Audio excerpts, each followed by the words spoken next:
চলে গেলাম সোনারগাঁয় জাদুঘরে।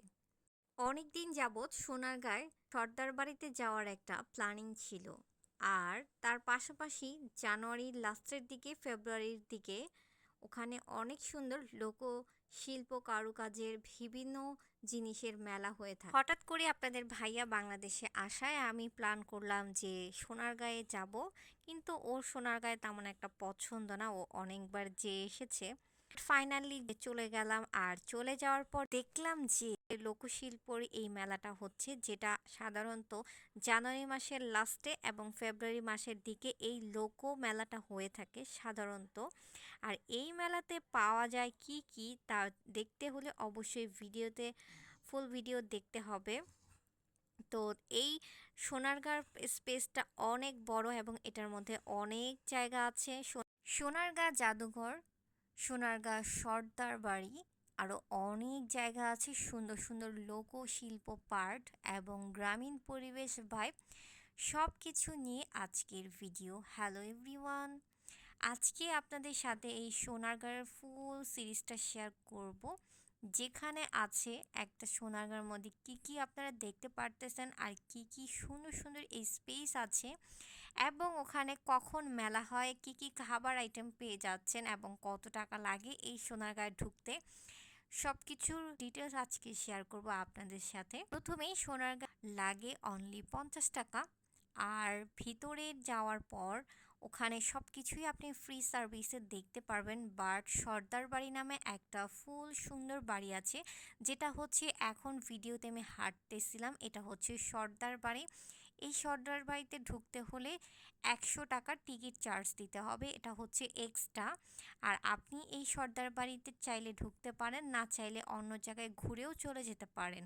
সো চলুন দেখা যাক সর্দার বাড়িতে আপনারা কি কি দেখতে পারতেছেন 100 টাকা চার্জে। আর সর্দার বাড়িতে ঢোকার সময় হচ্ছে মাত্র 30 মিনিট। সো আপনি 30 মিনিটে কি কি উপভোগ করতে পারতেছেন আর সর্দার বাড়িতে কি কি আছে তার সব কিছু আপনারা এখন দেখতে পারবেন। তো চলুন দেখা যাক। প্রথমেই আমি যখন টিকিট দিয়ে ঢুকলাম, ওখান থেকেই সর্দার বাড়িটা স্টার্টিং। আর এই সর্দার বাড়িটা কিন্তু বিশাল বড়, খুবই সুন্দর, জমিদার বাড়ির মতো একটা নাইস এনভায়রনমেন্ট এবং খুবই সুন্দর। আর তার পাশাপাশি ছিল খুবই সুন্দর একটা ঘাটলা বাঁধা পুকুর, যে পুকুরটা দেখতে অনেক বেশি সুন্দর, চারদিকে খুবই সুন্দর একটা পরিবেশ এনভায়রনমেন্ট। আর তার পাশাপাশি হচ্ছে সিঁড়ি, আর সিঁড়ি দিয়ে নেমে হচ্ছে সুন্দর এই পুকুরটা। আর এই বাড়ির ভেতর দিয়ে আপনারা যেতে পারবেন এই পুকুরের মধ্যে।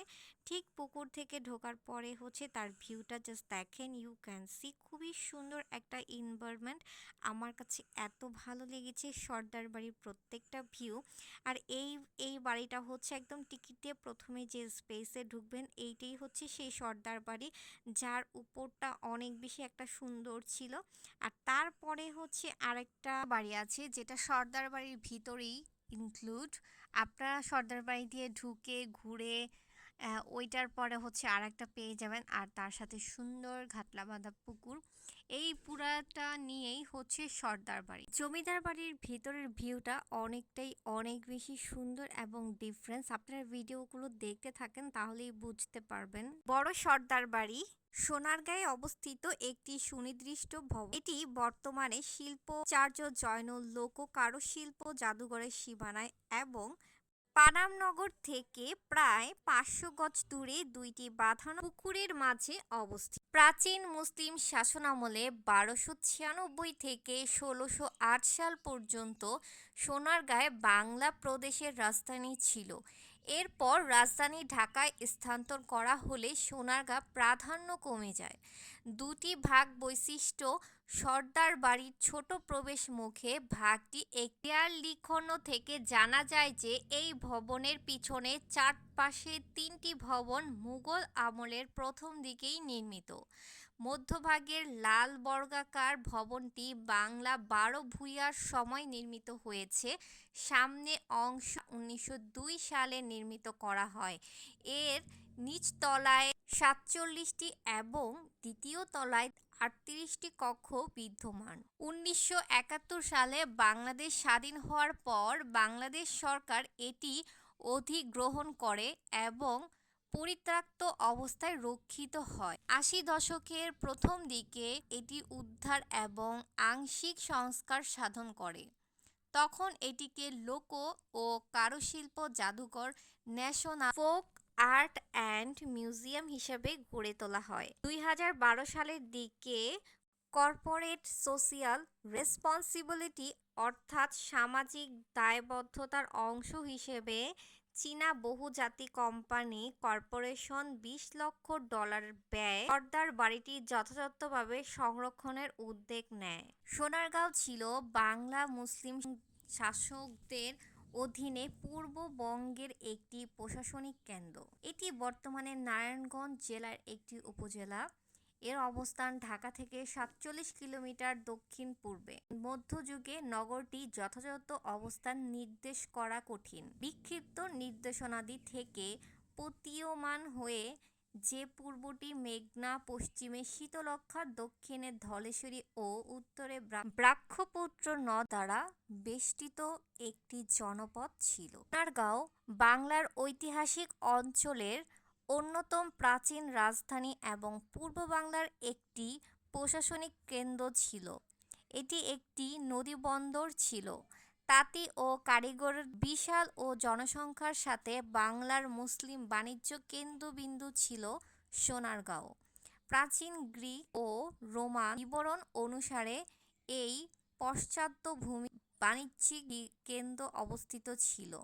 অঞ্চলটি বঙ্গ সমতট, সেন এবং দেব রাজবংশের একটি ঘাঁটি ছিল। সোনারগাঁও গুরুত্বপূর্ণ লাভ করে।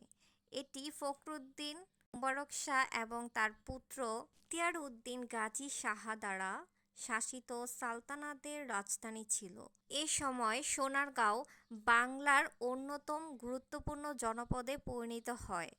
অনেক অভিবাসী এই এলাকায় বসতি স্থাপন করে। সুলতানরা মসজিদ ও সমাধি নির্মাণ করে। পরে এটি বারভূয়া ঈসা খাঁ এবং তার পুত্র মুসা খানের নেতৃত্বে মুঘল সম্প্রসারণে প্রতিহত করেছিলেন। বারভূয়া পরাজয়ের পর সোনারগাঁও মুঘল সুবাহ বাংলা একটি জেলা পরিণত হয়। ব্রিটিশ শাসনামলে বণিকরা পানাম পাড়ায় অনেকগুলো ইন্দো-সারাসৈনিক টাউন হাউস তৈরি করেছিল। ১৮৬২ সালে প্রতিষ্ঠিত নিকটবর্তী নারায়ণগঞ্জ বন্দরের মাধ্যমে এর গুরুত্ব শেষ হয়ে যায়। কররানী রাজবংশ প্রথম নবাব তাজ খান কররানীর সময়কালে এটি ছিল সাম্রাজ্যর রাজধানী। ঈসা খাঁর রাজধানী ছিল সোনারগাঁও।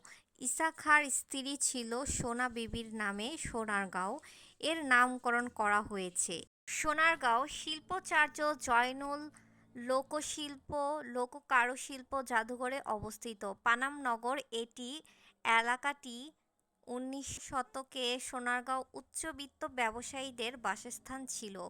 এখানে মুসলিম কাপড় ব্যবসায়ী বাস করতেন। এখানে সুনির্দিষ্ট বাড়িগুলো এখন ধ্বংসের মুখে রয়েছে। এটি একটি পর্যটক কেন্দ্র এবং সারা বছরই অনেক মানুষ এখানে বেড়াতে আসে।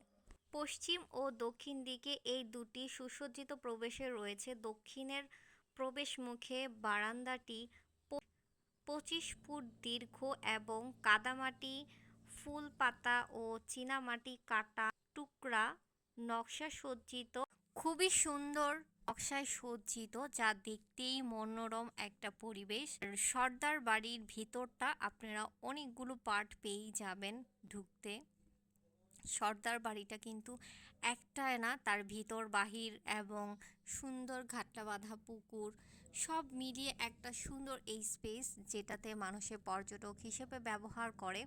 অনেকেই এখানে এসে থাকে, অনেকেই সুন্দর সুন্দর পিকচার ফ্রেমে বন্দী করে। সৌন্দর্য এই মনোরম। আর এইটার একটা পার্ট আপনাদের সাথে শেয়ার করলাম, সেটা হচ্ছে সর্দার বাড়ি। এই সর্দার বাড়িতে বিভিন্ন ফটোশ্যুট, ভিডিও ক্লিপস, ফুটেজ নেওয়ার জন্য অন্যতম ভূমিকা পালন করে। অনেককেই দেখা যায় সাধারণত এই সর্দার বাড়িতে এসে সুন্দর সুন্দর ভিডিও ক্লিপস, ফুটেজ এবং ফটোশ্যুট করে থাকে। কত সুন্দর একটা ঘাটলা বাঁধা পুকুর, যা দেখতেই একদম ভালো লাগে একটা ফিল হয়। আর এখানে ফটোশ্যুট ক্লিপস নেওয়ার জন্য অন্যতম, বিকজ এখানে অনেকেই শ্যুট করার জন্যই মূলত আসে। এই সুন্দর জায়গাটা দেখার মতো একটা জায়গা, যা দেখতে মনে হয় যে আমরা অন্য কোনো একটা এনভায়রনমেন্টে আছি। সর্দার বাড়িটা দেখার কোনো যেন শেষই হয় না। আমি ঘুরতেছি আর ভাবতেছি কখন যে এই সর্দার বাড়ির ফুল ক্লিপ শেষ হবে আমার জানা নেই, বাট খুবই সুন্দর লাগতেছিল এবং প্রত্যেকটা পার্টই খুবই সুন্দর। বাহিরের কিছু পার্ট আছে, ভিতরের কিছু পার্ট আছে, কোনোটা থেকে কোনোটাই কোনো দিকে অংশে কম না। যারা এখনও যাননি আই থিঙ্ক তারাই বুঝতে পারবেন, আর যারা গিয়েছেন তারা তো অবশ্যই বুঝে ফেলেছেন যে এই জায়গাটা কতটুকু সুন্দর আর এইটার ভিতরে কি কি দেখা যায় আর কি কি দেখার মতো ভিউ আছে। অন্যরকম একটা গ্রামীণ ভাইব চলে আসে। আর তার একটু পরেই আমরা সর্দার বাড়ি থেকে বার হয়ে এখানে কি কি খাবার টেস্ট করেছি আর মেলাতে কি কি পাওয়া যায়, ইভেন জাদুঘরে কি কি দেখতে পারবেন, এই সব ক্লিপসগুলো আপনাদের সাথে শেয়ার করব। সো লাস্ট ওয়ান সর্দার বাড়ির সুন্দর একটা ক্লিপস ফুটেজ আপনাদের সাথে শেয়ার করলাম। সো সর্দার বাড়ির পর্বটা আপনাদের কাছে কেমন লেগেছে অবশ্যই লাইক কমেন্ট করে জানাতে হবে। স্পেশালি কোন কোন পার্ট সর্দার বাড়ির আপনাদের কাছে ভালো লেগেছে অবশ্যই কমেন্ট করে জানাতে পারেন। তো চলুন দেখা যাক। সর্দার বাড়ি থেকে এখন আমি বার হয়ে যাচ্ছি। সর্দার বাড়ি বার হওয়ার রাস্তাটা একই রকম। তো আমি এখন বার হয়ে কোথায় যাচ্ছি, খুবই সুন্দর একটা গ্রামীণ ভাইব। আই থিঙ্ক সুন্দর একটা রাস্তা, যেটা হচ্ছে বাঁশের রাস্তা আই থিঙ্ক এটাকে বলে, আমি এক্স্যাক্টলি জানি না। আর তার পাশাপাশি একটা হচ্ছে পাকা রাস্তাও আছে। আমি বাঁশের রাস্তা দিয়ে গিয়েছি আর আপনাদের ভাইয়া হচ্ছে পাকা রাস্তা দিয়ে গেল। তারপর হচ্ছে দেখেন এটা হচ্ছে মিউজিয়ামের পার্টটা সন্ধ্যার পরে। আমরা এখন লোকশিল্প এই মেলাতে চলে গেলাম, যে মেলাতে হচ্ছে খাবার, অনেক ধরনের খাবার পাওয়া যায়। সাধারণত এই মেলা হলেই এত আইটেম খাবার পাওয়া যাবে। মেলাতে দেখতে পারবেন লোক কারুশিল্প, যেখানে পাওয়া যায় সুন্দর সুন্দর হাতে বোনা শাড়ি, জামদানি শাড়ি, তার পাশাপাশি অনেক কিছু। তো আমরা আইসক্রিমটা খাওয়ার পরে আপনাদের সাথে এই মেলার ভিডিও দেখবো, আর তার পাশাপাশি সুন্দর সুন্দর কনসার্ট হচ্ছে। সো আমার কাছে আইসক্রিমটা অনেক ডিফারেন্স লেগেছে। আদারওয়াইজ আমি আইসক্রিমটা টেস্ট করেছি, বাট এখানে দেখে আমার ভালো লাগলো, সো আমি আবার ট্রাই করলাম।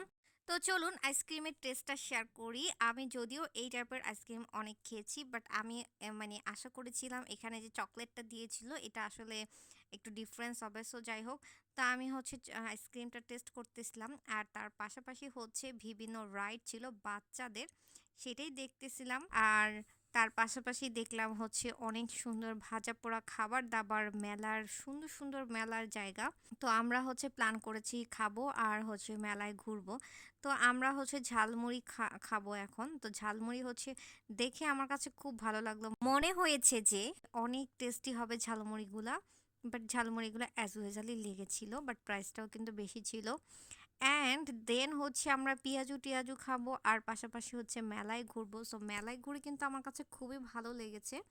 স্পেশালি মেলার মধ্যে অনেক ডিফারেন্স কিছু দেখতে পারবেন, বিকজ এইসব মেলা সাধারণত সব জায়গায় দেখা যায় না। যেমন হচ্ছে হাতে বোনা পাখা, তারপর হচ্ছে আরও অনেক কিছু। সো দেখবেন আমি মাঝে মাঝে কিছু ক্লিপস দিয়েছি। আমরা এখন জিলাপি আর পেঁয়াজু টেস্ট করব। তো মেলায় ঘুরবো আর খাওয়া দাওয়া করব, তার মাঝখানে একটু ফুচকাও খাবো। এই যে আপনাদের ভাইয়া ঝালমুড়ি খাচ্ছে। তো আমরা খাওয়া দাওয়ার উপরে আছি, মোটামুটি স্টল থাকায়, মেলার কারণে ভালো স্টল থাকায় আমরা খাওয়া দাওয়ার উপরে ছিলাম। আর পাশাপাশি মেলা তো দেখতেছিলাম, আর একটু পরে লোক উৎসব হবে, আর তার জন্য আমরা দ্রুত করে খাওয়া দাওয়ার পার্টটা শেষ করে ফেললাম। আপনাদের ভাইয়া আর আমি আবার একটা ফুচকার দোকানে ঢুকলাম, ফুচকা খাবো। সো সাধারণত আপনারা মেলা ছাড়া নর্মাল অ্যাজ ইউজুয়াল হচ্ছে চিপস ফুচকা এগুলো পাবেন, বাট মেলা হওয়ার কারণে আমরা অনেক ধরনের খাবার খেতে পেরেছি, যেটা আসলে অন্য টাইমে দেখা যায় না। আর এই মেলাটা বছরে একবারই হয়। তো আমার কাছে স্পেশালি এই মেলার জন্য এখানে ঘুরে আরও অনেক ভালো লেগেছে। বিভিন্ন জিনিস আপনারা দেখতে পারবেন ফুল ভিডিওটা দেখলেই, যে এখানে কি কি পাওয়া যায় এবং কি কি মেলা হয়, যেটা আমরা সাধারণত সব ধরনের মেলাতে এই সব স্টলগুলো দেখা যায় না। আমার কাছে খুবই খুবই ভালো লেগেছে, এত ডিফারেন্স। তো আমরা হচ্ছে লোক উৎসব দেখার জন্য দ্রুত করে খাওয়া দাওয়া পার্ট শেষ করে ফেলতেছি। সো যা খাচ্ছি খাবো, তারপর খাওয়া দাওয়া শেষ করে আমরা লোক উৎসব এনজয় করে দেন বাসায় যাব। তো আমরা হচ্ছে ফুচকা টেস্ট করলাম ওখানেই একটা স্পেসে। আর ওখানে হচ্ছে মেলার মধ্যে হচ্ছে আপনারা দেখতে পারবেন যে কত সুন্দর নাইস একটা এনভায়রনমেন্ট। তার পাশাপাশি আমি বিভিন্ন জায়গায় কিছু ক্লিপস নিতেছিলাম, বিকজ সন্ধ্যা হয়ে গেলে আমার ক্লিপস নেওয়ার অত বেশি একটা সুন্দর হবে না। স্পেসটা অনেক বড়, আপনারা দেখে শেষ করতে পারবেন না। আর এই তো মেলাটা স্টার্ট করে ফেললাম। আমি মাঝে মাঝে এক একটা এক এক রকমের ক্লিপস দিচ্ছি, আপনারা দেখলেই বুঝতে পারবেন। আর এই প্রত্যেকটা ক্লিপসই হচ্ছে সোনারগাঁর মধ্যেই অবস্থিত। বাট সোনারগাঁর মধ্যে মেলা ব্যতীত সব কিছুই আপনারা সবসময় পাবেন। মেলার পার্টগুলো অনলি জানুয়ারিতেই পাবেন। মেলাতে কাঠের অনেক অনেক নকশি করা জিনিসপত্র পাওয়া যায়, যেমন চুড়ি, তারপর চিরুনি, তারপর হচ্ছে শোপিস, তার মধ্যে হচ্ছে অর্নামেন্টস খুবই খুবই সুন্দর। তার মধ্যে আবার সুন্দর সুন্দর ব্যাগ, জামদানি শাড়ি। মিউজিয়ামেরও কিছু সুন্দর সুন্দর পার্ট আছে, গ্রামীণ কিছু ভাইব আছে, তারপর এটার ভিতরে লাইব্রেরি আছে। তারপর সোনারগাঁর মধ্যে যে একটা মানে যে একটা ভাব, কারুশিল্প যেগুলা সেগুলো আছে। এগুলো দেখলেই যেন মনটা অন্যরকম একটা ফিল হয়। আমি মনে করতে পারতেছি কোথায় আছি, এবং যেদিকেই তাকাই সুন্দর সুন্দর একটা এনভায়রনমেন্ট। তো প্রত্যেকটা জিনিস আপনারা সাধারণত পেয়ে যাবেন সোনারগাঁতে। মিউজিয়ামে লোকশিল্পের কিছু সুন্দর সুন্দর অর্নামেন্টস, কিছু ডিফারেন্স কিছু আছে, যেটা হচ্ছে একদমই লক্ষণীয়। তারপর আপনাদের ভাইয়া একটা শোপিসও দেখতেছিল। আর তার পাশাপাশি একটা সুন্দর জিনিস ছিল, আগের দিনে আমরা ঢেকি দিয়ে পিঠা বানাতাম, সো এরকম একটা ঢেকি ছিল। তো ওটার উপরে আমি একটু সুন্দর করে ক্লিপস নিয়েছিলাম। ঢেকি দিয়ে পিঠা তৈরি করা হতো আগে কোনো এক সময়। সব মিলিয়ে জায়গাটা অনেক বড় ছিল, দেখে আমার শেষ হচ্ছিল না, এরকম একটা অবস্থা। তো আপনাদের কাছে কেমন লেগেছে অবশ্যই লাইক কমেন্ট করে জানাবেন। আর যারা এখনও মেলাতে যেতে চাচ্ছেন অবশ্যই মেলাতে চলে আসতে পারেন, বিকজ মেলাটা জানুয়ারি মাসের 25 তারিখে লাস্টের দিকে শুরু হয়, ফেব্রুয়ারি মাস ব্যাপী এটা চলতে থাকে। এই মেলাটা কিন্তু বছরে একবারই হয়ে থাকে। যারা এই জামদানি, অন্যতম কারুশিল্প, কুটির শিল্প, এসব কিছু যদি কেনাকাটা করতে চান বা উপভোগ করতে চান, তাহলে অবশ্যই এই বছরে জানুয়ারি মাসের লাস্টের দিকে ফেব্রুয়ারি মাস ব্যাপী এই মেলাতে জয়েন করতে পারেন। এই মেলা উদ্দেশ্য করে অনেক স্কুল কলেজের স্টুডেন্টদেরকেও দেখা যায় পিকনিকে চলে আসে। আর এখান থেকে অনেক কিছুই শেখার আছে, যার কারণে অনেক স্টুডেন্ট এই এই সোনারগাঁ জাদুঘরে এসে পর্যবেক্ষণ করে। এখানে সুন্দর সুন্দর পিকচার দেওয়া আছে, যেটা আমি দেখতেছিলাম। কুটির শিল্পগুলো ফ্রেমে সুন্দরভাবে তুলে ধরা হয়েছে, যেটা দেখলে মনটাই ভরে যায়। আর আমি ওটাই দেখতেছিলাম। আমাদের দেখার সাথে সাথে, আমাদের এনজয়ের সাথে সাথে আমরা অনেক কিছু উপভোগ করতে পেরেছি এবং অনেক কিছু শিখতে পেরেছি, স্পেশালি এই মেলা এসে সোনারগাঁতে। সাধারণত আমরা অন্য টাইমেও এসেছিলাম কোনো এক সময়, কিন্তু তখন আমার কাছে এতটাও ভালো লাগেনি। এটা ছিল মিউজিয়ামের প্রথম পার্টটা, দেখতে এমনটাই হবে। আর ভিতরের পার্টটা ওদের যেগুলো আছে অর্নামেন্টস, তারপর লক্ষণীয় যে বিষয়গুলো আছে কিছু জাদুঘরে ওরা ফ্রেমে বন্দি করে রেখেছে। আপনারা দেখতে পারবেন অনেক স্কুল স্টুডেন্টরাও অ্যাটেন্ড করেছে এবং সুন্দর সুন্দর ক্লিপস নিয়েছে। তো এই সব কিছু আমরা ঘুরে ঘুরে দেখতেছিলাম আর সুন্দর সুন্দর ভিডিও নিতেছিলাম। তো আমার কাছে দিনটা এত ভালো লেগেছে, আমরা কখনোই ভাবতে পারিনি। আমাদের সাধারণত হচ্ছে এই জমিদার বাড়িতে যাওয়ার উদ্দেশ্য করি এই সোনারগাঁতে যাওয়া। মেলাতে যাওয়ার পরেও আমরা পুরোটা অনেক সুন্দরভাবে উপভোগ করতে পেরেছি মেলাতে, এবং ফুল সোনারগাঁতে আমাদের কাছে খুবই ভালো লেগেছে। আর ভালো লাগার পাশাপাশি খুবই সুন্দর সুন্দর ওদের ডেকোরেশন ছিল, যেমন দেখতে পারবেন এই শিল্পের জন্য ওরা বিভিন্ন জায়গায় মিউজিয়াম সেট আপ করে রেখেছে, বিভিন্ন ডেকোরেশন করে রেখেছে, ইভেন বিভিন্ন মেলার উৎসব রেখেছে। সব কিছুই যেন একটা অন্যরকম ভাইব, যেটা দেখে মনটাই ভরে যায়। তো একটা জায়গায় আসার পর যখন আমরা অনেক কিছু দেখতে পারি, উপভোগ করতে পারি, তখন আসলেই অনেক ভালো লাগে। সো এখনও মেলাটা আছে, যারা মেলা যেতে চান বা উপভোগ করতে চান আপনারা চলে যেতে পারেন এই সোনারগাঁতে। সোনারগাঁ দেখার মতো অবশ্যই অনেক সুন্দর একটা জায়গা, যা আমাদের মনোরম দৃশ্য কেড়ে নেয়। আর এই সোনারগাঁতে আপনারা দেখতে পারবেন এবং শিখতে পারবেন অনেক শিক্ষণীয় ব্যাপার, যা আমাদের অকল্পনীয় এবং স্মরণীয়। তো আমরা আপনাদের সাথে কিছু কিছু ক্লিপস জাস্ট দেখানোর চেষ্টা করেছি পূর্ব দিনের মানুষরা কিভাবে জীবন যাপন করত এবং তাদের জীবন যাপন কেমন ছিল, তারপর তারা কি পড়তো, তারা কি ধরনের জিনিস ব্যবহার করত, তাদের জীবন ধারণটা কেমন ছিল। আমরা এই মিউজিয়ামে অনেক কিছু দেখেই অনুধাবন করতে পেরেছি যে তাদের জীবনযাপনটা কেমন ছিল, তারা কি ব্যবহার করত, তারা কি ধরনের আসবাবপত্র ব্যবহার করত, কি ধরনের গহনা ব্যবহার করত। এই সব কিছু সোনারগাঁ জাদুঘরে উল্লেখিত আছে। তো আপনারা এখানে দেখলে অনেক কিছু শিখতে পারবেন এবং জানতে পারবেন। আশা করি আপনারা এই লোকশিল্পগুলো দেখেই রিয়ালাইজ করতে পারতেছেন লোকশিল্পগুলো অনেক ডিফারেন্স। আমার কাছে এত ভালো লেগেছে স্পেশালি এই লোক উৎসর কারণে ওরা বিভিন্ন সুন্দর সুন্দর জায়গায় সুন্দর সুন্দর ডেকোরেশন করেছে, যা দেখতে মনটাই ভরে যায়। মেলাতে চলে গেলাম, মেলার এখন সুন্দর করে মেলাতে আপনাদের সাথে ঘুরে দেখাবো। মেলার ঘুরে দেখানোর জন্য আমি ফুল ক্লিপসটা নিচ্ছি। মেলাটা কিন্তু অনেক বড় হয় মোটামুটি। আর এই মেলাতে ঢোকার আগে সুন্দর একটা এরকম ঘেট থাকবে লোক উৎসব হিসেবে। এই ঘেটটা অনেক বেশি সুন্দর এবং কালারফুল, জায়গায় জায়গায় খুবই সুন্দর সুন্দর ডেকোরেশন করা। ইভেন আমার কাছে কোনটা রেখে কোন জায়গাটা আমি মানে ভাববো মানে সুন্দর বলবো, সব জায়গাগুলোই সুন্দর। তার মধ্যে ছিল সুন্দর সুন্দর রাস্তা, তার মধ্যে অনেক বড় বড় জায়গাগুলো যেমন মিউজিয়াম, তারপর একটা বইয়ের লাইব্রেরি আছে, তারপর সর্দার বাড়ি। সবগুলাই দেখার মতো জায়গা, শুধু জাস্ট দেখবেন। আর এই উৎসবটার কারণে এই ডেকোরেশনগুলো আরও সুন্দর করে উৎসবিত করে রাখা হয়েছে, যেন দেখতেই মানুষের মনটা ভরে যায়। তো দেখেন আমি চারদিকে গাছ, গাছের মাঝখানে আমি একটা সুন্দর জায়গায় বসেছিলাম। এই এনভায়রনমেন্টটা যে কি সুন্দর ছিল, তার মধ্যে ছিল পাখির ডাক, খুবই সুন্দর পাখির ডাক, যা শুনে আমার একদমই ঘুম চলে এসেছিল। তো যাই হোক, আমরা মেলায় আবার সুন্দর সুন্দর কিছু শাড়ির কালেকশন দেখাচ্ছি। আর তার পাশে সুন্দর একটা ফুল দেখে আমি দাঁড়িয়ে পড়লাম একটু সুন্দর ভিডিও নেওয়ার জন্য। আমি বলে বোঝাতে পারবো না, আমি কতটুকু বোঝাতে পেরেছি সেটাও আমি জানি না। আপনাদেরকে এই মেলা উৎসবের সময় আপনারা একবার হলে এই সোনারগাঁতে চলে আসবেন।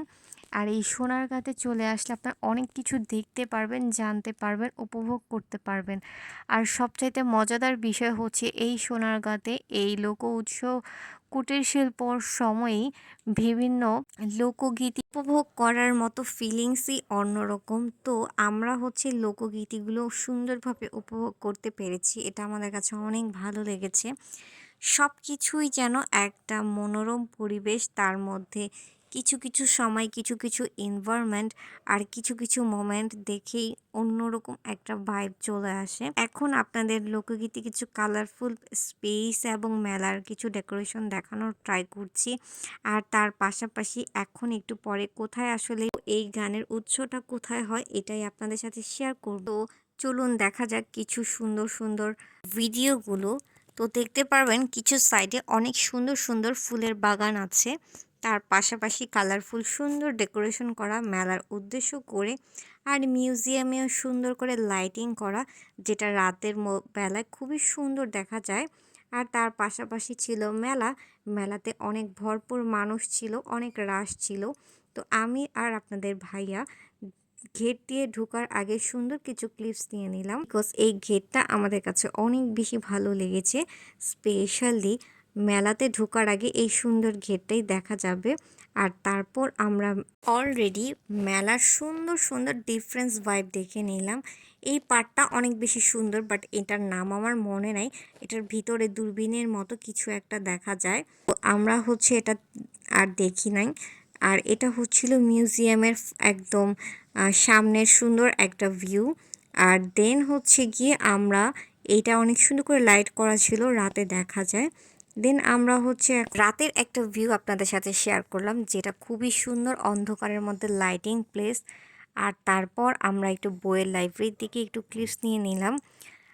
অ্যান্ড দেন আমরা বইয়ের লাইব্রেরি থেকে বার হয়ে চলে গেলাম সেই মেলাতে, যেই মেলাতে হচ্ছে বিভিন্ন বিভিন্ন অফার দিচ্ছিল।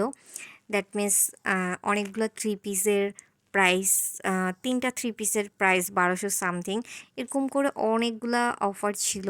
এই দেখেন গোল্ডেন অফার, তো এগুলো আমি আবার দেখতেছিলাম। বাট আমার মেলা থেকে খুবই সুন্দর কাঠের নকশা করে অর্নামেন্টস নেওয়া হয়েছে। আমি এটা রিসেন্টলি পরে আপনাদের সাথে ভিডিও করে শেয়ার করব। তো আমার কাছে ডিফারেন্স মূলত এগুলাই লেগেছে, কাঠের নকশা যে কুটির শিল্পগুলো ছিল এগুলোই মূলত অনেক বেশি ভালো লেগেছে। যেগুলো আমি আদারওয়াইজ থেকে পাই না ডিফারেন্স কিছু, সেগুলোই আমার কাছে সবসময় ভালো লাগে।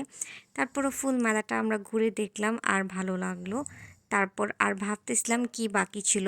তো এই পেছনে একটা স্টেজ আছে, দেখবেন এই স্টেজে এই লোক গানগুলো হয়ে থাকে। তার মধ্যে আপনাদের ভাইয়ার সাথে কতগুলো মেয়ে দেখেন কি ফাজলামি করলো না। সো এই ফাজলামিটা দেখে আমরা অনেক বেশি অবাক হয়ে গিয়েছি, বিকজ আপনাদের ভাইয়া একটা ভয়েস ওভার দিচ্ছিল ওখানে দাঁড়িয়ে। তো এর মধ্যেই কয়েকটা বাচ্চা মেয়ে এসে ওর সাথে এরকম হাই হ্যালো দিয়ে ফাজলামি করে ফেললো। সো ও তো আর ভয়েসটা দিতেই পারলো না, উল্টা এসে আমাকে বলতেছিল, আর আমিও ছিলাম। সো আমি ভাবতেছিলাম এটা কি হয়ে গেল। সো যাই হোক, সব কিছু একটা ফান ছিল। তো এভাবেই করে আমাদের সুন্দর একটা মোমেন্ট আপনাদের সাথে শেয়ার করলাম। সো এই লোক উৎসবটা সোনারগাঁতে আপনাদের কাছে কেমন লেগেছে, আপনারা এই ভিডিওতে কতটুকু উপভোগ করতে পেরেছেন, অবশ্যই লাইক কমেন্ট করে জানাবেন। আর যারা যারা এখনও মেলা যেতে চাচ্ছেন তারা কিন্তু এই মেলাতে উপভোগ করে ফেলতে পারেন, বিকজ এই মেলাতে আপনারা অনেক কিছু সুন্দর সুন্দর ক্লিপস নিতে পারেন। এই সেই ঢেকি যেখানে আগের দিনের মানুষ পিঠা বানাতো, এই পিঠা দিয়ে ঢেকি পাড়িয়ে পিঠা বানাতো। সো আমিও একটু ট্রাই করে নিলাম, সুযোগটা কাজে লাগিয়ে ফেললাম। তো আপনাদের কাছে লাস্টে আরও কিছু মেলার সুন্দর ভিউ দেখানো ট্রাই করলাম, আর লাস্টে এই সোনারগাঁর ফুল ভিডিওটা দেখানো ট্রাই করলাম। সো আশা করি ভিডিওটা আপনাদের কাছে অনেক বেশি ভালো লেগেছে। আর যদি কারো স্পেশালি ভালো লেগে থাকে আপনারা যেতে পারেন। লাস্টে এই ছিল স্টেজের ভিউটা লোক উৎসবের। সো সুন্দর সুন্দর লোক গান হয়েছিল, যা শুনলে মনটাই ভরে যায়। তো আমরা গান শুনে ফাইনালি